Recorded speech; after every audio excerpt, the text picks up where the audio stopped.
নমস্কার দাদা ভাই দিদি ভাইরা, আশা করি আপনারাও ভালো আছেন, আমিও ভালো আছি। বকুল কিচেন, আজকে বকুল কিচেনে রান্না হবে।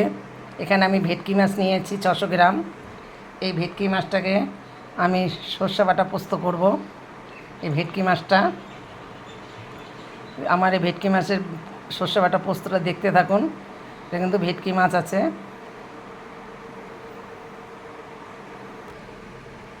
আমার কড়াইটা গরম হয়ে গেছে, আমি এখন দিয়ে দিচ্ছি এখানে কিছুটা সরিষার তেল। আমি মাছটাকে মেখে 10 মিনিট মতন ম্যাগনেট করে আমি রেখে দিয়েছিলাম লবণ হলুদ দিয়ে, আর তার ভিতরে সরিষার তেল দিয়ে আমি মেখে রেখে দিয়েছিলাম। এখন আমি মাছটা, তেলটা, কড়াইটা আমার গরম হয়ে গেছে, মাছটাকে আমি ভেজে নেব।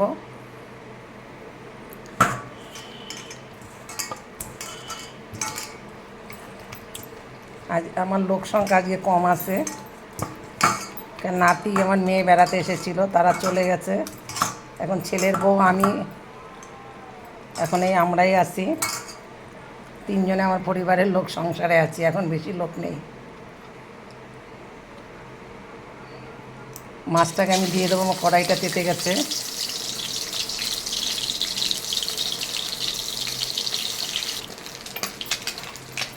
এখন আমি 1 পিস মাছ দিয়েছি, এখন আর 1 পিস মাছ দেবো।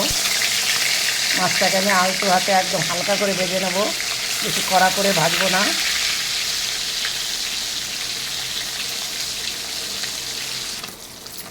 এখন মাছটাকে আমি উল্টে দেবো।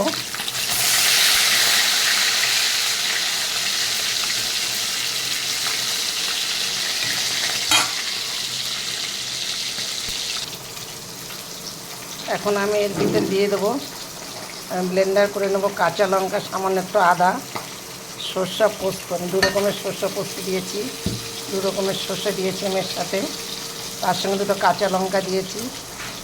মানে এটাকে আমি দিয়ে দেবো ভিতরে কিছুটা সরষের তেল।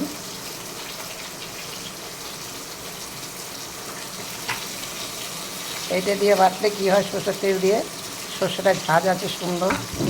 তার ভিতরে দিয়ে দেবো একটু দারচিনি, 2টো, একটু দারচিনি আর এলাচ দিয়ে দিলাম। এর সঙ্গে সম্পূর্ণটা আমি মশলাটাকে ব্লেন্ডার করে নেব। আমি যে পেঁয়াজ কুচিটা দিয়েছি এর ভিতরে আমি ফোড়নে দিয়ে দিয়েছি একটু পেঁয়াজ কুচি। পেঁয়াজটাকে আমি লাল লাল করে ভেজে নেব।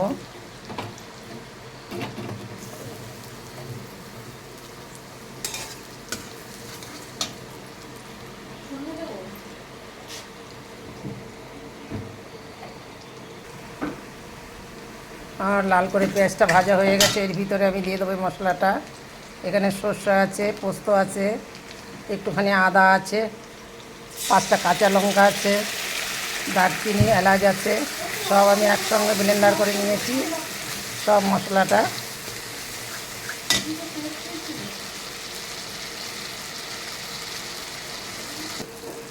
আমার পুরো মশলাটা ভাজা হয়ে গেছে। এখন এর ভিতরে দিয়ে দেবো কিছুটা হলুদ, এর ভিতরে আমি দিয়ে দেবো কিছুটা লবণ। আমি যেহেতু মশলার ভিতরে লবণ দিয়েছি, এখানে আমি লবণটা কম ব্যবহার করব।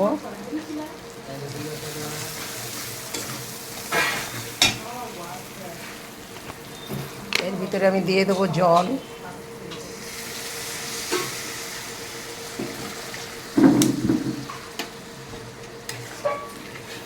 এবার এটা উতরিয়ে গেলে পরে তারপরে আমি মাছ দিয়ে দেবো।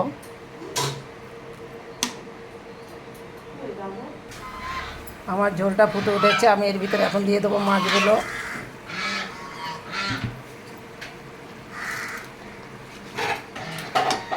এখন মিনিট 5-7 মতন জাল উঠবে।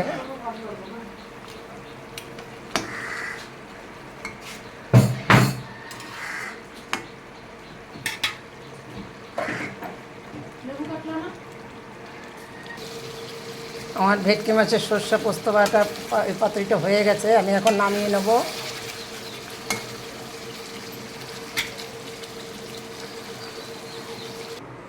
আমার মাছটা হয়ে গেছে, আমি নামিয়ে নিয়েছি। এখানে সর্ষে পোস্ত দিয়ে এটা আমি ভেটকি মাছটা রান্না করেছি। আমার এই মাছটা দেখে আপনারা আমার একটা লাইক, কমেন্ট, শেয়ার করে দেবেন, তাতে আমি খুব খুশি হব।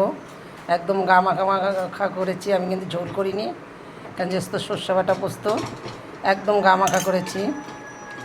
একটু আমার লাইক কমেন্ট শেয়ার করে দেবেন, তাতে আমি খুব খুশি হব।